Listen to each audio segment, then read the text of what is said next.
Massage work to break up any small adhesions, small scar tissue in there. That is then, you know, you get little traumas in there, and your body repairs it with scar tissue, so it's like glue. Yeah. So now it's not quite as flexible as it used to be. Maybe change the motion a little bit, put stresses elsewhere. Right. Slowly. And here to here. Yeah. Slowly down. Bring it down. Slowly. Yeah, a little bit less range on your left shoulder, huh? Yeah. You could have tightness in the back as well. I actually do. Yeah. When you touch it, it hurts. Yeah.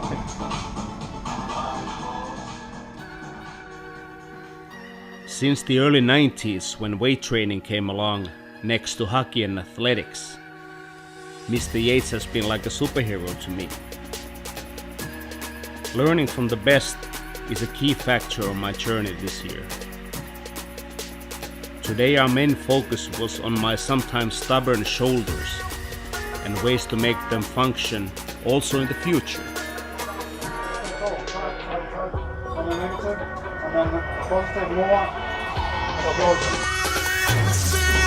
Alright, good. 6, easy, good control. Whoa, 7, again. Alright.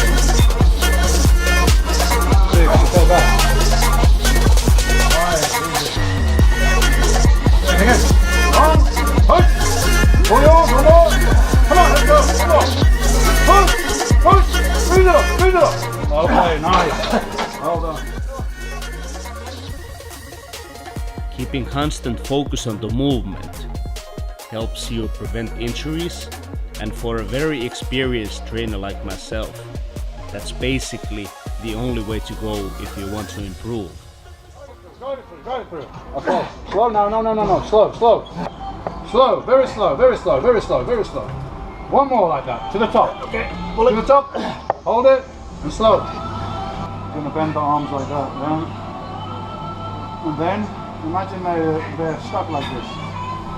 So you're just pulling from here. Pull. No need to go ding at the top here. Just keep like that. Especially the chest exercises Mr. Yates picked were meant to improve my mobility and shoulder stability. 9, one more. Dig in. Perfect. One more perfect breath. Come on. One more. 11. Come on. One more. Legs back together. Breathe. One more. Come on. One more. Power. Drive it up. Okay, yours. 6, 2 more. I'm with you. Come on. Push. One more. Every fiber. Drive. Push. Okay, down. Shoulder high. Nothing else better than that. That's what we want, man. Yeah. Bag is empty. Shit. Oh.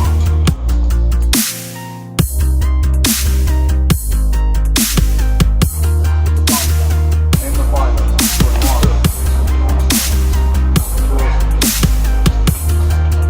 3. I have an outlook for more. How long is that? 3, 4 months a year? Yeah, it'll make sense. Yeah? Just pull up bar, I have it there. Okay. Machine. Yeah. Mount it on the pound there. You put your sweatshirts on. Yeah. Let's get the form correction. Right. Empty tank, one more exercise to go.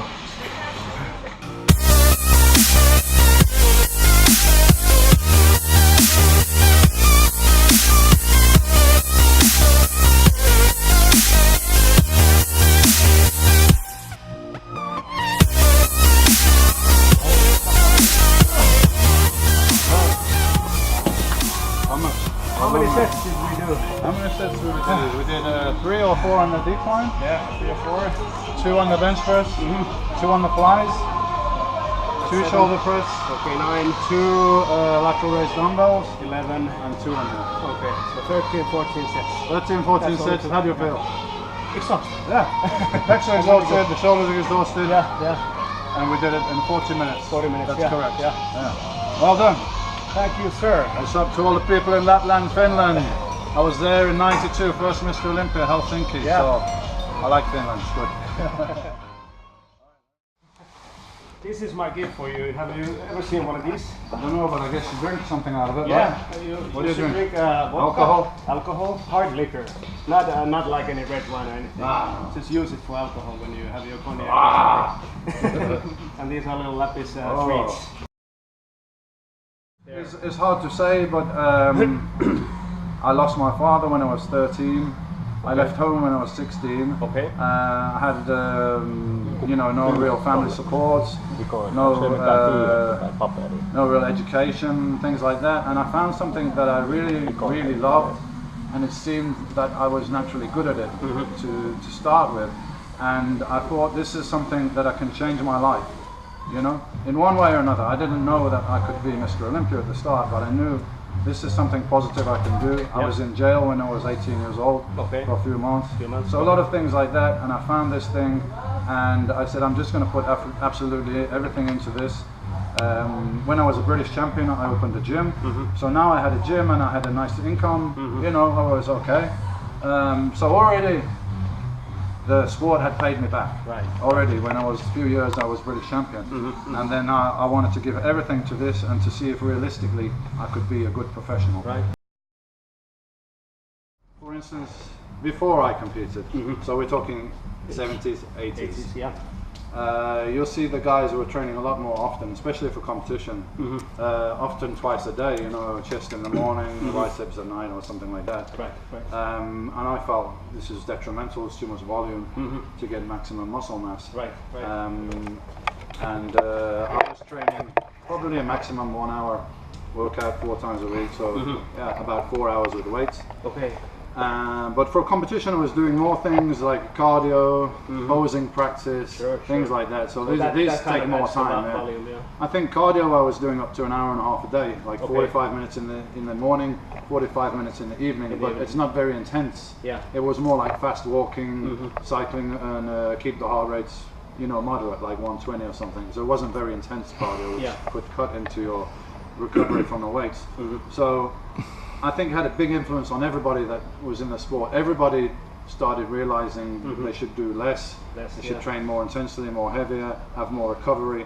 So of course not everybody trained exactly like me, but I think generally across the board, everybody, you'll see they're doing less volume than previous, like in the 80s and so.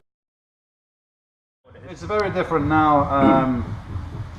I have a shoulder injury, I have a torn rotator cuff, which I had surgery on, but it was not, it didn't take. So I have a permanently torn rotator cuff, which very limits my upper body training.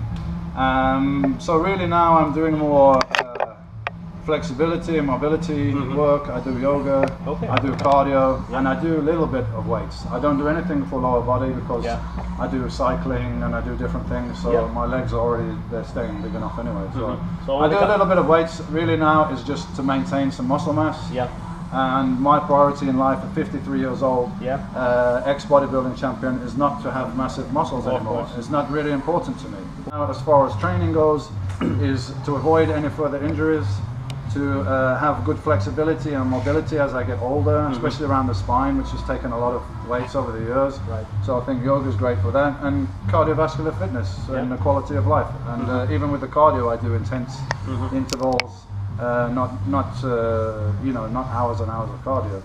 So I probably do once a week in the gym with weights, a couple of days cardio and a couple of days stretching and yoga. So that's where I'm at now. It's not, I'm not competing to be a professional bodybuilder anymore. I'm not 25 years old. I want to have the huge muscles. My goals are totally different, and sometimes it's confusing for people. That, don't you feel bad now that you're not huge? And I'm like, I have no interest in that. You've done it already. People of my age that are still trying to have huge muscles and doing all the training for this, I think it's almost some kind of insecurity that they feel they have to have this image all the time. And I don't care about this. I care about my health, my fitness, and my quality of life. Those are my goals now. Of course, when I was 30 years old, I wanted to be the most muscular man in the world. That was my goal then. But it's 20 years on, so I have different goals.